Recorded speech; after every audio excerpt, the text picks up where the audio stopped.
Webinar is going to be about how to get yourself to a new level, to open up more income streams, maybe a little bit about how six-figure writers are doing things differently, how they got to that point, besides just being around forever. And hopefully you'll walk away with some tips that'll really help you out. There will be some downloads at the end as well that you'll have access to. So we'll go over that when we get to the end. So why are you here today? Well, I don't really know for sure, but you are in the right place if you're a full-time writer or blogger and you really want to go pro. You want to step up your game. You're not making as much as you would like to be making. Or maybe you're a part-time writer, and that's fine. That's what you want to be. You're doing that for a reason, but you would really be happy if you could add some more income to your bank account instead of just being invited on some free trips now and then.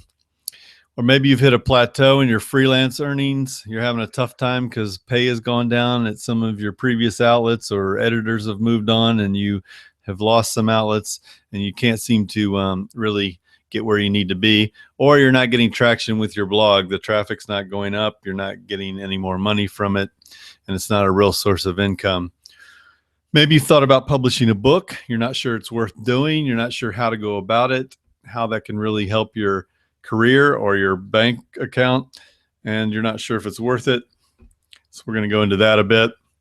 And maybe you're just kind of annoyed of seeing other people really doing well at this game, at a game that does seem to be so difficult from a financial standpoint, and you're wondering what they're doing that you're not. So let's face it, we've got a pretty good life. A lot of us went into travel writing not because we wanted to get rich. We could have done something else to really pound in the big bucks. We're doing this because we enjoy travel. It's a passion of ours. We love to be out on the road. So we have a pretty rich life. We've gotten ourselves into a position where we have fantastic experiences that people pay tens of thousands of dollars for, and we do that on a regular basis. But it doesn't mean you have to be a poor, starving artist. When I put out the first edition of Travel Writing 2.0, I surveyed a whole slew of writers that I knew and got some input on what kind of money they were making. So then when I put out this second edition recently, I did it again. And I was strongly encouraged by the change over those 6 years. Now, you could say I just got more higher earning people in the survey pool, but I don't think so, because a lot of them were the same people. And then I just added more that were from a whole spectrum of bloggers, travel writers, book authors, whatever. So you can see at the bottom here, we've still got this big bulge of people making less than $25,000 a year or $25,000 to $40,000 a year. It's not enough to really support a family and do well unless you're living very frugally. But what I am encouraged about is these other buckets are getting bigger all the time. And this last one, especially, 20% of the full-time writers that responded to this survey are making $100,000 or more. That's highly encouraging to me, because it means that people are finding a way to really make this work. And most of those people are doing it with their own platform. They're not out there writing for Condé Nast Travel or somebody like that. They're actually creating their own brand, creating their own blog or website, and then using that to launch other streams of income. So I did make more than $100,000 this year. I just sent out a big check to Uncle Sam because I put $126,000 gross on my my IRS tax form, and that's not counting the website that I sold that earned almost $40,000 in that I owed capital gains on. So I had a good year. I'm not sure I'll make quite that much this year, but I think I will crack that 100,000 mark again. I didn't keep all of that. I paid some of it out to freelancers and spent money on marketing and whatever, but it's a comfortable living anyway. I didn't start out at this point, and hardly anyone does. It took a long slog to get here. I actually graduated with a music degree, music and business, from a university in Virginia. I went and moved to Nashville to work in the music business and got a job with RCA Records. And then I eventually got transferred to New York City. And that's where I went. I started going out with a woman who worked at another record company. And she said, I'm going to go traveling around the world, and it would be really nice if you went with me. And at that point, I'd only been to like Canada and Jamaica, a Mexican border town. It all seemed kind of daunting. And but then I got fired from my job, and her job went away because her company went out of business. We said, well, if we're waiting for a sign, this is it. So we traveled around the world together for a year, and that's when I started travel writing. And then we ended up saving some more money and going for 2 more years. We taught English in Korea and Istanbul. Eventually, we came back to the US, settled down, had a kid. So I had to go get a cubicle office job for a while and join the commuting world. But I was always looking for a way to get out of that. I kept travel writing on the side, kept sending in articles. And then eventually I got to the point where I could kiss the cubicle goodbye. And that was about 10 years ago. And I've been a full-time writer ever since. And my income has kind of steadily improved over that time as I've added more websites and added more income streams. So while I was doing all that, I was listening to a lot of, pundits, online business experts, reading a lot of business books. And this still to this day keeps coming up a lot, where it's focus, focus, focus. Do one thing till you're really good at it. Drop everything else. Don't be chasing every idea that comes up. I kept hearing that all the time. I still hear it today, but I don't believe it works for everyone. I think it especially doesn't work in the arts. And I kept seeing people who were doing the exact opposite of that. They were doing extremely well. People like Jay-Z and Richard Branson and Carlos Slim and, these investor types like Damon there. And, Ashton Kutcher has investments in a whole slew of different companies. And Jessica Alba is like making more from making beauty products now than she does from her movies. And so these people taught me that it's possible to juggle a lot of things if you do it right. And it actually makes your life a lot more secure, and you can actually sleep a lot better at night.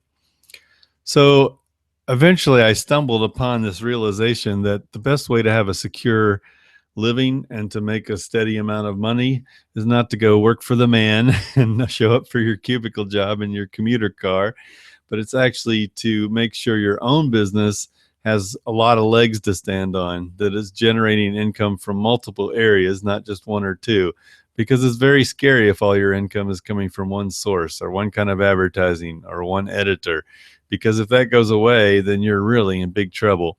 So I started building up this system where I had product sales through books.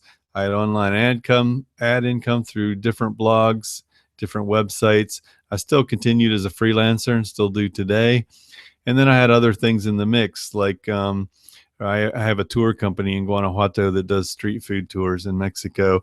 I've always had things on the side like ghostwriting projects, doing newsletters, things like that. It all adds up to a nice chunk of money in the end. And then that way you can be unshackled, run your own show, and not have to report to some stupid boss who doesn't know what he's talking about. And I did a talk on this for TBEX Asia called The Anti-Fragile Writer. And the whole idea of this is sort of based on the book Anti-Fragile by Nassim Taleb. And it's a really profound book. And he makes that point in there extensively, that a taxi driver is less fragile than a stockbroker, because a taxi driver, his earnings even out throughout the year. He's not, it's not an all or nothing affair. If he has one bad night, it's not going to kill him. But if the stockbroker gets fired, he's down from 250,000 to zero overnight. So the idea of this for us is, by creating these multiple sources of income and multiple types of income, we become far less fragile. We're able to actually capitalize on changes in the market instead of being negatively affected by them, because we can be much more nimble and creative and turn on a dime and try new things and experiment and see how they work. We can take advantage of these market opportunities when they come up. If a new kind of, opportunity for earning money starts, showing itself, as many people have found lately with social influencer campaigns, then we can jump on that and we can make it work. If there's a new outlet, we can go, pitch to that outlet. We can start a new blog tomorrow if we want on a different subject. There's no barriers to that. So the idea is, don't become overly dependent on one thing, whether that's a type of publishing, a type of income, one client, one niche, any of that. If you can diversify your income streams, you're going to sleep better and you're going to earn more money. I'm not saying you have to go to the extreme I've gone. I have definitely developed a portfolio of sites over the years. I kind of think of this like a a diversified collection of mutual funds. You have your international stocks, your U.S. stocks, your bonds, your real estate fund, your healthcare fund. It all adds up to make you more resilient when the market swoons. And it's the same way with these sites of mine. They don't all focus on the same kind of audience. They don't appeal to the same types of people. I actually go from the cheapest destinations blog to luxury Latin America, which is about as far apart as you can get. But each of those is profitable with a totally different kind of audience. And I'm able to sort of weather the storm if something changes quickly. You don't have to go to this extreme, like I said, but you should always be thinking of, is there another opportunity? Is there a second blog I could be starting? Is there a second level of expertise that I should be exploiting? Because I think that's where the future opportunities are. If you own a niche, or you are a subject expert, you're going to do far better in the future than someone who's a jack of all trades, or a pin for hire, someone who just strings together sentences about anything and everything. If you can serve an underserved market, you're going to do extremely well. If you can be first to a category, if you can be completely different is better than better in this modern age where we've got the long tail and sliced and diced different niches. You want to build a tribe of followers and give that tribe what they're looking for. So let's talk about specifics. I'm going to talk a little bit about freelance writing, a little bit about blogging, and then a little bit about books, because I don't want to say those are three legs of a stool, because that's a bad analogy. You can do two of them and be perfectly fine. So maybe let's say if you're on a tricycle, you're nice and stable and you can go quickly. But if you're on a bicycle, you can be stable and go quickly. But I don't know many people who are good at riding a unicycle. That's much tougher. So these are just some examples of what I mean being a subject expert.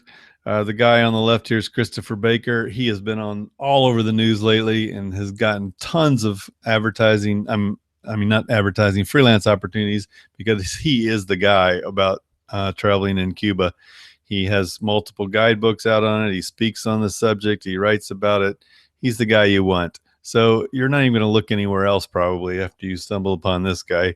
The one on the right is Michael Summers. Sorry, you can't read that, probably his description there. It's his Twitter description. It says, Brazil-based freelance writer, journalist, author of Moon Brazil, Moon Rio, Moon Living Abroad Brazil, National Geographic Traveler Rio. And, oh, by the way, he lives in Salvador, Brazil. He's an American guy, but he lives there. I'm sure he's fluent. And if you found that bio and you were looking for an article on Brazil, again, why would you go anywhere else? He's your guy. So what's your specialty? What do you do better than anyone else? What can you be a credible expert in? So many more doors will open up for you if you can answer that question and actually show it in your bio and your body of work. So if you are a freelancer, or whether that's your full-time gig or that's part of what you do, there's certain things you can do, of course, to help your odds and earn more money. There are lots of job sites out there that are geared to writers, lots of places where you can go look for jobs, places like Indeed.com, journalismjobs.com, all the writing sites that post ads on a regular basis, writersweekly.com, post jobs all the time. There's Craigslist, there's Media Bistro, all kinds of places you can go look for opportunities. And there are way more now than there were 10 years ago when I started doing this full time, because there are a lot more outlets out there. And then the old thing, surf the newsstands, look at databases for article ideas, for magazine ideas. Post a profile wherever you can get found. For instance, Blogger Bridge, that's connected through TBEX, Trav Media, which is used by a lot of destination people, and it's also used by editors, and they send out alerts sometimes saying, I'm looking for a specific story. You can use sites like Media Kitty, which is based in Canada, but is a really good resource for writers, and you can also put a profile on there. And then you can pay for services to make yourself more visible, like Avant Guild by Media Bistro. I think it's $58 or $59 a year. Money well spent. You can easily make that back in one gig if you're a freelancer. And of course, network with other writers and editors. both at writers' conferences and industry trade shows, preferably. Whatever your niche is, go to that industry's trade show. Look beyond the obvious to other targets. This is a whole module in my course that I'll be talking about in a minute, but I think it's so important to go for the path of least resistance. So go for new launches, go for publications that are just getting started. Look at custom publishing magazines. I've been in about 12 different hotel chains this year, and 11 of those 12 had their own magazine. So I'm talking Waldorf Astoria, Ritz-Carlton, Preferred Hotels, small luxury hotels, leading hotels of the world. I mean, almost all of them that serve an upscale audience or a business audience have their own magazine. Amtrak has their own magazine. RCI, the timeshare company, has their own magazine. There's a whole slew of them out there, and they generally pay well and on time. There are also loads of non-travel magazines that do publish travel. So look beyond this small world of travel magazines. Look at foreign publications. Companies are constantly needing content. There's also trade magazines, trade publications. They're not queried nearly as heavily as the consumer ones.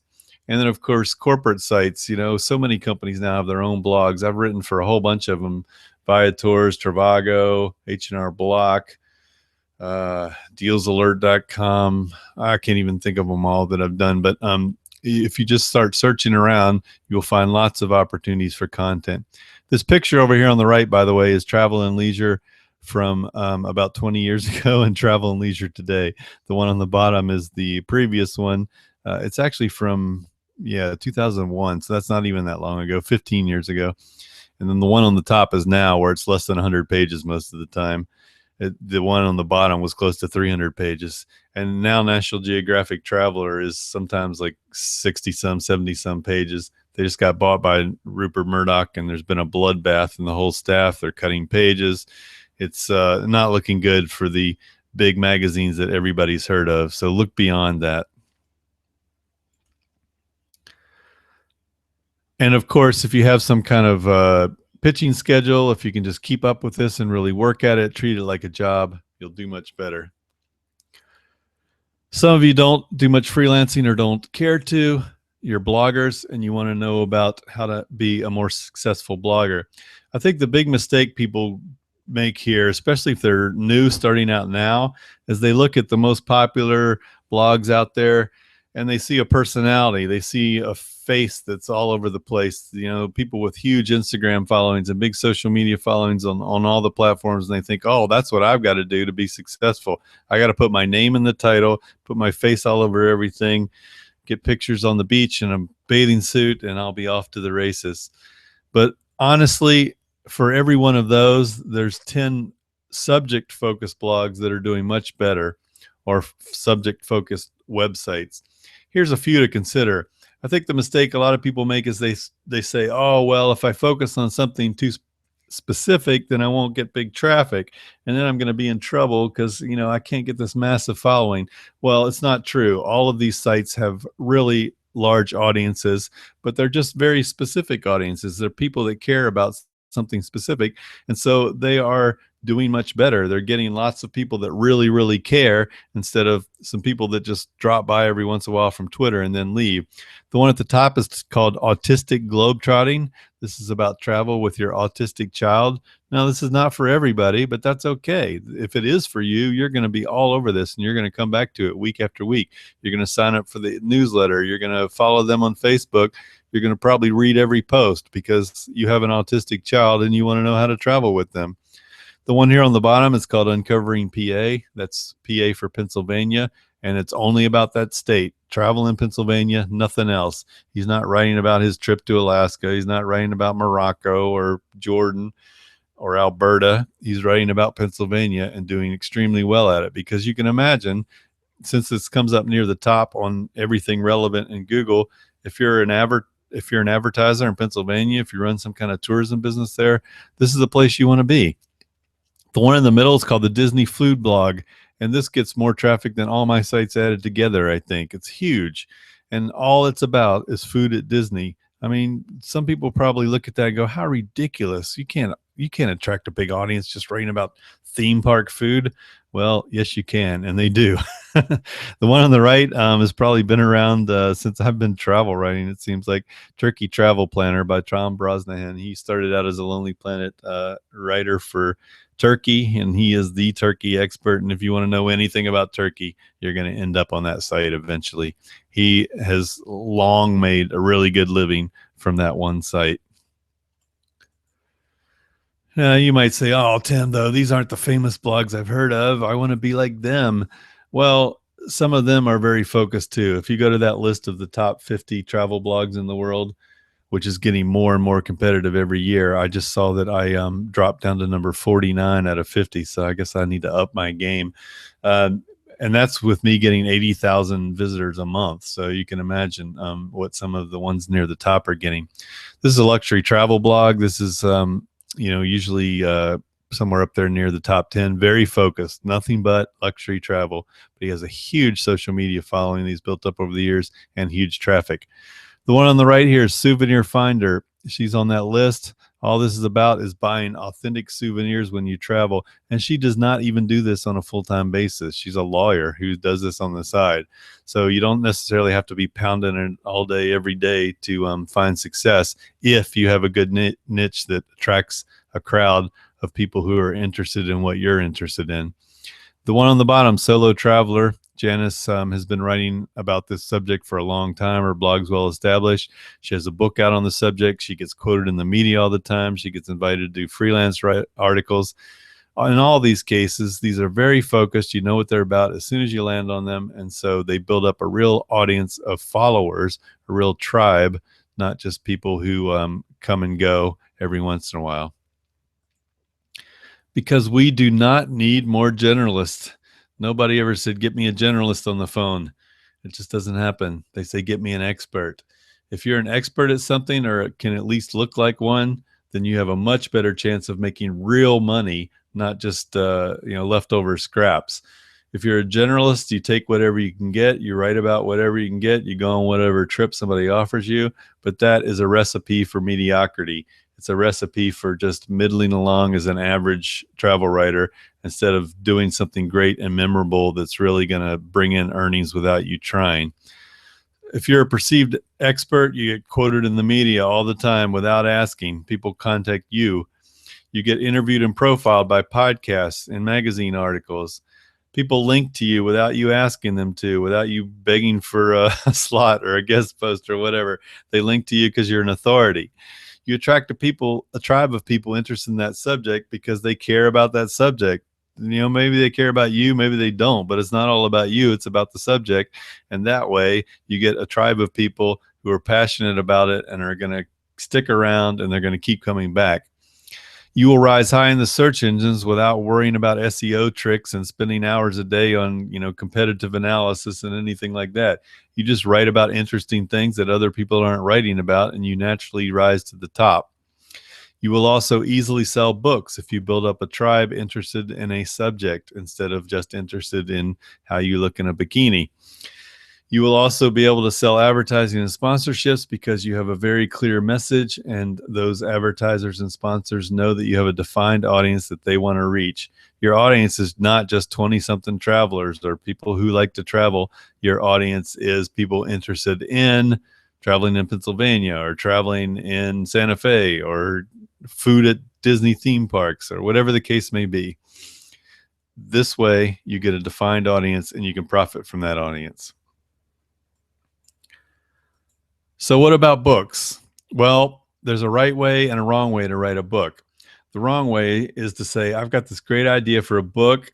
You sit down, you spend a whole year of your life working on this thing, slaving away, trying to get it perfect. You put it out there, and then you hear crickets. Nobody wants to buy it because you didn't ask if anybody really cared about this. You didn't do any research. You just had a story to tell, and you wanted to tell it. So it's okay if you want to do that from a therapy standpoint, or if it's just something on your bucket list that you want to check off. But it's much better for you to put out a book that people actually want to buy. And how do you find out about that? Well, first of all, if you're an authority, you already know what they want to buy. So a book lends you more authority because you're now perceived as an expert.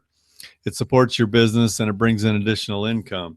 If you have a blog that's about something like finding authentic souvenirs abroad and you write a book about that, then the two tie together and they feed off each other. And if you can manage to pull this off, then you have this nice little virtuous circle where the blog is supporting the book.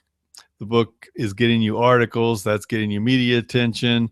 You've got social media followers, which supports your blog, and it all goes around in the circle, both directions actually, because your book will also bring new blog readers in. It will also get you more social media followers. It will get you quoted in articles and get you more media attention, but so will the blog. So it all works together. So you don't want to just write about things you're passionate about. You want to write about something that people care about. So hopefully those intersect. You find something you're passionate about. You find something that other people care enough about to plunk down $10 or $20 for. And then that way you've got money coming in.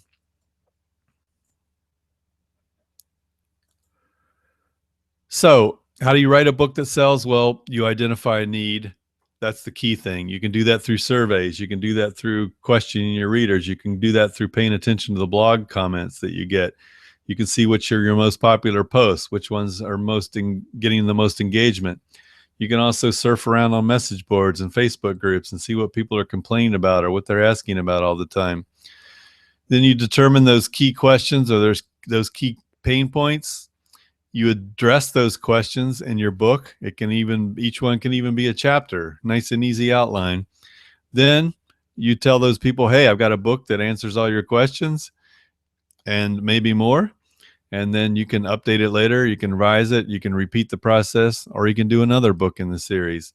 This is not rocket science, but this is the formula. I'll tell you, if you take one thing away from here today that you're going to use in the future that is going to lead to some success, look at this before you write a book, because this will make sure that you actually put out a book that sells. So before you ever sit down and write an outline or a proposal or the first chapter of a book, you need to be able to answer this question. I know people will buy this book because I've done this research. I've done these surveys. I've done this looking around. Here's what people are complaining about. I know that if I can eliminate this pain point or if I can answer all these questions, they will be willing to spend money. Now, I've learned a thing or two about this subject over the years. I think I'm qualified to speak on it because I've got 5 books out there under my name. And ironically, the one that has sold the worst was the one that I got done through a traditional publisher, Make Your Travel Dollars Worth of Fortune. And I now know why, because it was too general and was aimed at an audience that really didn't even know they needed the book. It's people that don't travel much and they need tips on how to travel like an expert. It was harder to reach that audience than it was to reach my cheapest destinations blog audience with this book. The World's Cheapest Destinations is now in its 4th edition. I will do a 5th one next year because it's a perennial seller. I don't have to do much promotion on it. My blog promotes the book. I get quoted in the media all the time talking about where the cheapest places are to travel. So I don't want to say it sells itself, but it's got a built-in audience. They know where to find it. It's going to keep selling. Same with Travel Writing 2.0. I speak on travel writing. I run courses. I have a blog on it. A Better Life for Half the Price is about living abroad, aimed at a very specific kind of person who wants to improve their finances and at the same time try out life in a different country. So I've done extremely well with this book. It's probably going to end up being my bestseller ever. And a lot of that's probably driven by the political climate right now. But once again, it's a perennial audience that I can easily find and market to. And there is real money in books now. Authors used to say, oh, well, I put out a book because it's a good business card. It helps my business, helps me get noticed. I get quoted in the media, and that helps my writing career or helps my blog. But that was in the traditional publishing days. Now that it's so easy to self-publish through a print-on-demand publisher or through Amazon directly. It's much, much easier to make real money at this now. This is a typical month for me. On the left is Gumroad, which is my direct sales of a single book, A Better Life for Half the Price. And then on the right here is what I made from Amazon in a typical month. $942 from Amazon, $775 from Gumroad. Add that up, it's a nice chunk of change. That's with a few different books, I have to say, but check this out from the guy who wrote Mexico City, an opinionated guide for the curious traveler. He's a friend of mine, and he's written for me some. This is his second edition, and it says, in case you can't read this, I wanted to share my good news as a self-published writer. I was quite surprised to find out that I made more than $10,000 last year selling my book, and royalties for January are already over $2,000. This is more than I've ever made on the book, first published in 2006, so very encouraging and more fuel for the DIY fire. His name's Jim Johnston. He has the #1 book for Mexico City. He's out selling Lonely Planet, Rough Guides, everybody else. Why? Because he's an expert. He lives there. He knows the city inside out much better than any guidebook writer who's parachuted in, and it shows. He's getting better reviews than for any of those other books. So I'm going to stop here for a minute and take a drink of water and tell you that you can put questions in the chat, and I will get to those in a minute. So I'm just going to scoot over here a minute and check the chat box and make sure that's working.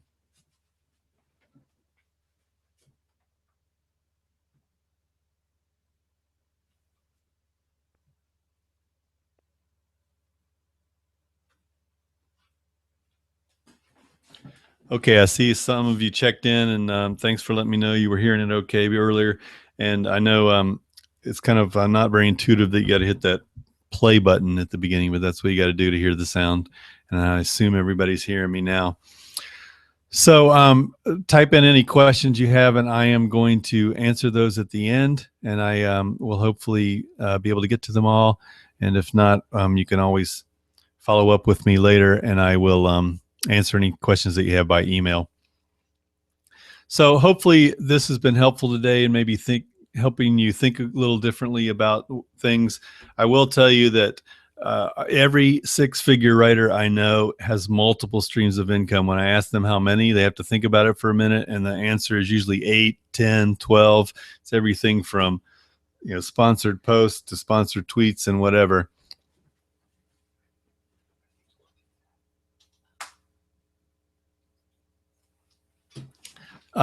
So if you do want to learn more, though, and dive more into this, there's a lot more that I go into in my book and in my course. So there's some easy ways and some cheap ways and more expensive ways that you can get a lot more info from me. Hopefully, I've established some trust over the years. I've been doing this for 20 years, and I've also interviewed a slew of people for this book, Travel Writing 2.0, which you can pick up at Amazon, Kobo, direct from Book Locker, all kinds of places for $9 as an ebook. So price of a couple beers, and you can hopefully increase your income. If you don't make your money back multiple times over from this, then something's wrong. I got lots of quotes in there from people I've interviewed, from other writers, so it's not just me blabbing on for a couple hundred pages. It's lots of other people too. And by the way, that is available as a paperback too, if you want to go old school with something you don't have to charge up. So that's available from all the major booksellers online as a paperback. But if you want to really ramp stuff up and go down the road you see on this little graphic at 150 miles an hour, then you can spend a little more and do that more quickly and more comprehensively. I have a course out called Travel Writing Overdrive. I've got students in it right now that are on module 7 out of 12. So they're more than halfway through. And I'm just going to read you real quick what some of them have said. So this is what Jillian Kendall said. Since starting the Travel Writing Overdrive course, I've become enthusiastic about turning my travel writing trickle of income into a more steady stream. Tim's videos and written introduction, plus the helpful weekly phone meetings, all have pushed me to think of many concrete ways I could actually earn real money. And in one case, I've already snagged a new regular column from an editor of a magazine. She's also getting ready to launch her own blog that's very focused instead of the one she's had before that's totally unfocused. As I do this course, I keep thinking of friends who are struggling writers or who want to be writers, and I wish they'd take this course. Unfortunately, I think that most of them aren't willing to invest the money in their own careers. I'm confident that anyone who does pay for the course will benefit from it in every way, and I expect to make back many times the cost of tuition soon. Nancy Mueller said, I've been a travel writer for the last 6 years, but enrolled in Tim's online course, Travel Writing Overdrive, hoping for fresh insights and practical tips from a pro in the industry. The course has been a goldmine of information, and we're only halfway through the program. If you're looking for ways to expand your travel writing income through multiple revenue streams, Tim's comprehensive program shows you how to do just that. It's never too late to ramp up your travel writing success. And so I've got some more, but I'm not going to bore you with those, but I will have them soon on the main sales page if you want to take a look at them. But the idea here is I can offer a lot more in-depth information through something like this, but I offer two different ways to do it. You could do a self-study course, which is normally $198. That's 12 modules, 12 in-depth modules, lots of great information, in-depth information, examples, what people have done to make it work, case studies, resource sheets, and exercises at the end. Yes, you do have to do some homework. You do have to actually work at this, so you will bump up your income in a big way. And there's a private Facebook group where we can interact and you can ask questions at any time that I'll answer. And I also offer a higher mastermind level course, which is what those two quotes came from. This one's the same general course in terms of the material and the private Facebook group, but then we add on a whole nother level to make it a true mastermind. There's a weekly mastermind call for 12 weeks. So after each module, we can go over ideas, how that would apply to each person, any questions they may have had. And then also for each person that signs up for that, I promise 2 one-on-one consulting sessions. I just did all of those for the current students in the past week, and I think they really got a lot out of it. And we actually went through their websites and looked at what was wrong, what they could work on, how they could bump up their social media numbers and bump up their email list, and lots of things that will make them pretty quickly earn more money in the future and get more readers. So for anyone that was on this webinar, I'm offering 10% off for this course for the next week before I close it again. But you have to use these two links. So write them down or take a screenshot, whatever you need to do. But it's realmoneyWriters.com/product/webinar-mastermind for the upper level course, or the same thing with just webinar at the end without -mastermind for the regular course. And all I could say is if you take this and don't make thousands more dollars within a year after taking it, that I'm going to be amazingly surprised, and I'm going to think that you either have the worst luck in the world or you didn't really do any work for all that time. Because if you follow this advice, you are definitely going to raise your income in a big way. So that's my pitch. I'm not going to do it anymore. I just wanted to offer this if you're interested. If you're not, that's okay too.